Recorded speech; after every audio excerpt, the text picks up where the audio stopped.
Namo Narayan, everybody. This is Sannyasi Shivani, coming to you from the unceded territory of the Tanaha Nation and Ishtadev Niwas Ashram. Such a beautiful, crisp fall morning this morning. Everything is in its state of perfection, whether it's blooming or letting go or holding on or whatever it needs to be in its state. It's absolutely perfection at Davy's garden, and that's why I wanted to just sit outside here with you, because you can feel the frequency of the land, of Mama Earth, of the gardens, the love and the care and the tenderness that has gone into the gardens all summer is just emanating out from it. At the end of this video, I want to share with you a song that has really been kind of the theme song for me for the summer. It's been a pretty intense summer for me personally, so I have this song that I listen to whenever I kind of need like a frequency boost, and I like to dance in private, and so I want to share this song with you. And my challenge to you is to go and whether you stream it on whatever streaming thing you use, I don't know what's cool out there anymore, or you get it on YouTube and watch the video, which I've seen multiple times and I think is just delicious, but just turn it up, and I just encourage you to dance to it, because if you listen to the lyrics of it, it is this moment. It encapsulates for me this moment, this new moon of where we are right now. This song to me encapsulates it, and it makes me so excited, because if you shine, then I will shine too. It's we are in this together, you know, and it's the time to really have such an honest and sincere sovereignty in ourselves, that sovereignty really lifts everyone up. And you can do this not by hooking into each other, but by hooking into the higher self, into the divine, into nature, which is, fun fact, all the same thing, on a frequency level. They're all having the opportunity to resonate sub-ec, all one. But not on the third dimensional human level. So when we try and hook into each other to build each other up, then we can only go so far. But when we can stand in our sovereignty and allow our hard edges of where we begin and where everything else ends, or where we end and where everything else begins, whichever way you like to look at it, and you can just soften that, and then expand, and then soften again, and expand and soften again, and meld into the foxgloves, and dive into the sunflowers, and open up to the wingspan of the birds overhead. Then you start to realize that your sovereignty can amplify and be amplified by the light that is already here. So I know that was quite a long precursor to getting into this new moon, but I really, this is the encapsulation. I mean, we'll go through some of the alignments and things like that astrologically, but this is the essence. The new moon is on the 6th of October in Libra, at 5:06 Mountain Standard Time, which is where we are, which is 11:06 a.m. GMT. And, you know, Libra is the balance. Now, fun fact, some of you may know this, some of you may not know this, but my personal astrology is my sun is in Gemini, my moon is in Libra, and my rising is Pisces, which are all doubles. There's the two fish, there's the two scales, and there's the two twins. So there's always a lot of moving parts with what is happening in here.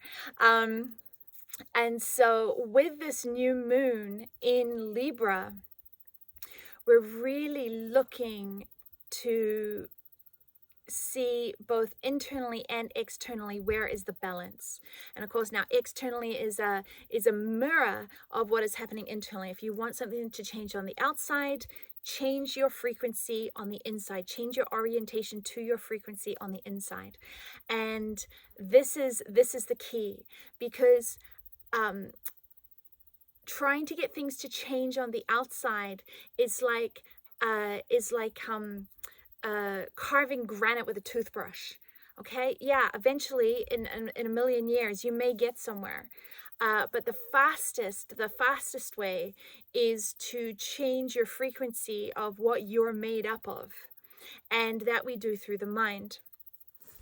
And Libra is connected to air, which is very intellectual. It's a very intellectual sign. Okay, so on the other thing about October, because this is on the 6th of October, the other thing about October is that there are 4 of the major planets, well, 4 planets that are going to be going direct, 3 major planets and Mercury, that's going to be going direct in October. Now, September for us at NIWAS has been a huge time of the space that September has given us with all of the retrograde planets, has been a real time of getting our ducks in a row, of getting this in, doing this, purchasing that, aligning that, really getting our ducks in a row. Because the feeling, the collective feeling around October is that as soon as these planets start to go direct, where we are sitting at the second half of October, mentally, emotionally, spiritually, is going to be the foundational point for where we're going to be in 2022. And so if you are in a state of turmoil, if you're in a state of suffering, if you're in a state of distress, this is the divine giving, pushing the energies, these shadow energies up inside of us to give us inspiration to make the move now. Make the move now while we can. The energy is there now. The light is there now to make these. And it can shift so quickly. The reality and the frequency can shift if we can orientate our mind. So we have to be very clear with a meditation practice or with whatever sadhana or practices you have, to be very consistent with those, because it'll really chisel the mind to be a tool that can pick up inconsistencies in the pranic body, in the frequency field, very quickly and recalibrate. Oh, there's something, recalibrate it. Oh, there's something, recalibrate it. And let's face it, we're being barraged right now with so many different frequencies.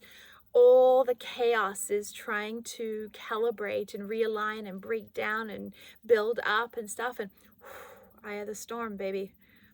We have this opportunity to be at the eye of the storm. Now, if you're watching this, I believe that this is where you are, right? This is where you are, or where you have the potential to be. So yes, I am speaking to you. You have the ability to be the eye in the storm, right? And to allow the chaos to circle around you, not you be swept up in the chaos.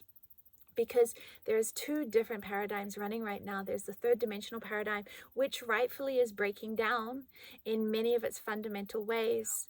And then there is a 5th dimensional paradigm, which has always been there. It's not that it's like, oh, it's this new thing. No, it's always been there. But our frequency hasn't always been able to tap into it in a foundational way. Maybe a glimpse here, a spiritual experience here, a little thing here, a little thing there, of these beautiful experiences. But there are masters in the world who for thousands of years have sat in that paradigm, while the rest of us have been running around in the dark ages, literally, right? Maybe not this lifetime. And so, but the 5th dimension is now being available to a greater collective consciousness. And this is this is why we were born right now. This is it. This is why we were born right now. If you're an adult in this time, you were born at this time to be part of the solution for this shift. And if you have children right now, you were born to be able to be part of the solution and to ease the shift, so the children are going to be able to take off in the fifth dimensional paradigm. That's why many of our children don't seem to necessarily fit the third dimensional paradigm as it is right now. And thank God for that, right? So 6th of October, Pluto is going to go direct. That's going to be huge on the 24th degree of Libra. Now, Pluto is, and Eris, not Aries, Eris is squared. And so this is a lot of that breaking down. Pluto's a lot about transformation and letting go of what's no longer needed.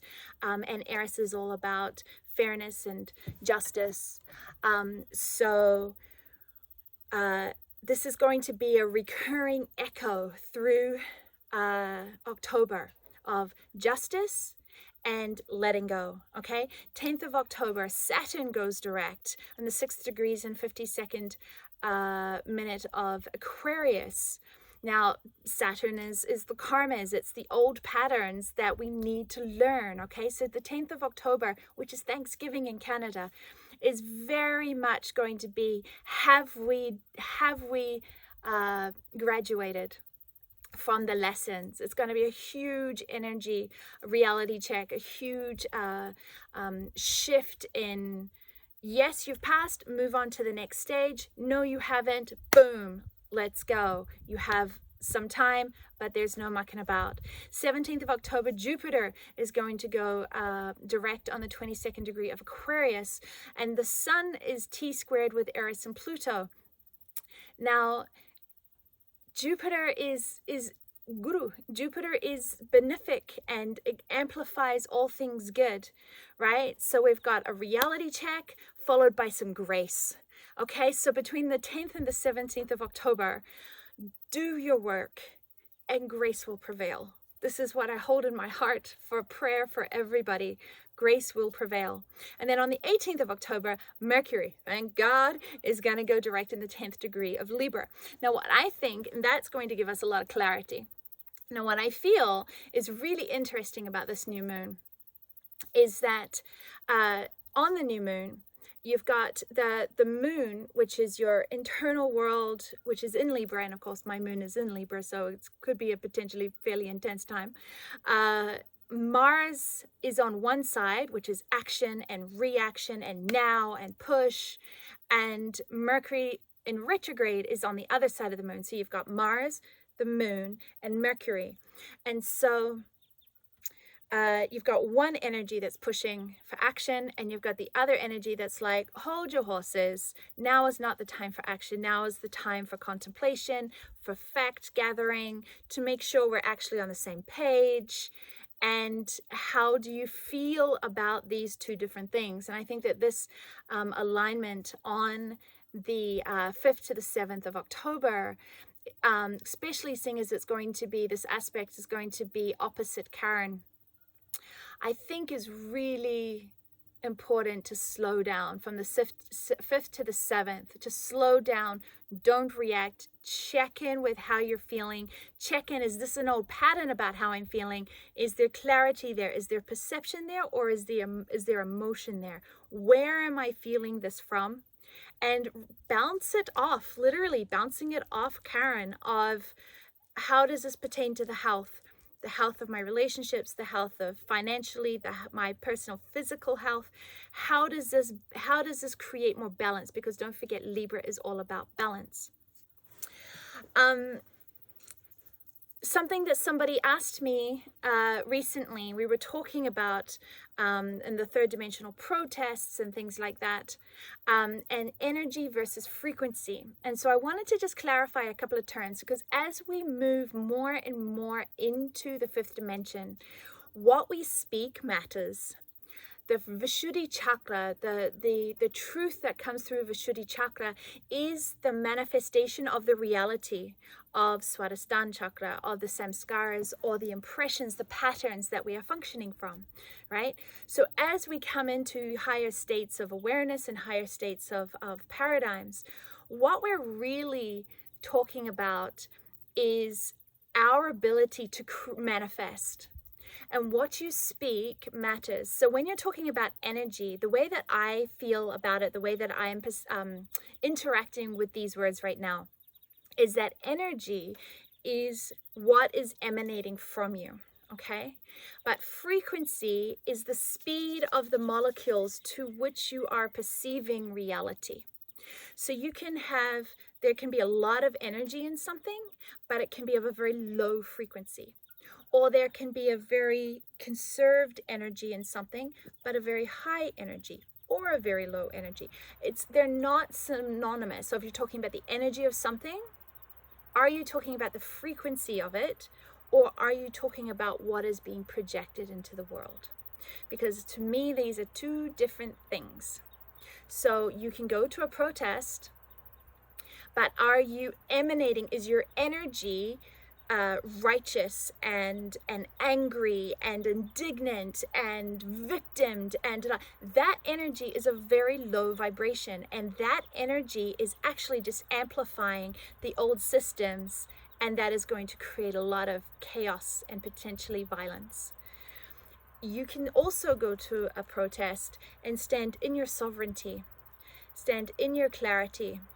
Have your mind on the divine, have your mind on mantra, have your mind on the light, not engaging with the frequencies of anger, but allowing your energy to emanate into the harmony of what is possible beyond the polarized duality, and allow that. Now, you might not even need to go to the protest or anything for that. You can actually just do that from where you are, because time and space is an illusion.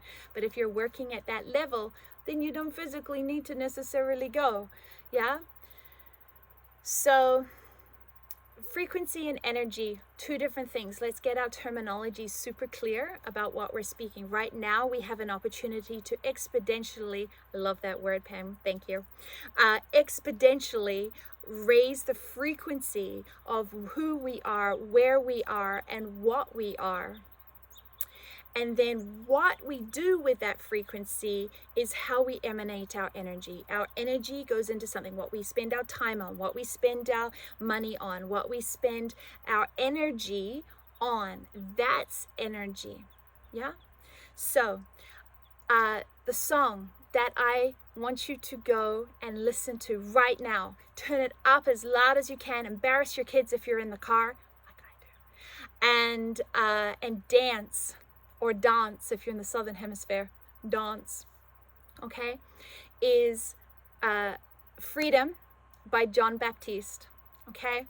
Gentlemen, I don't know him from anything, but he is a man of light. Dear God, he is on it. Listen to the words, dance, lighten up, smile, and know that every time I feel slightly stuck in where I am, which has been a little bit lately, this is what I go and listen to. And this is what I dance to. And this is what Narayana and I sing to. Because the frequency of this song is where we need to be.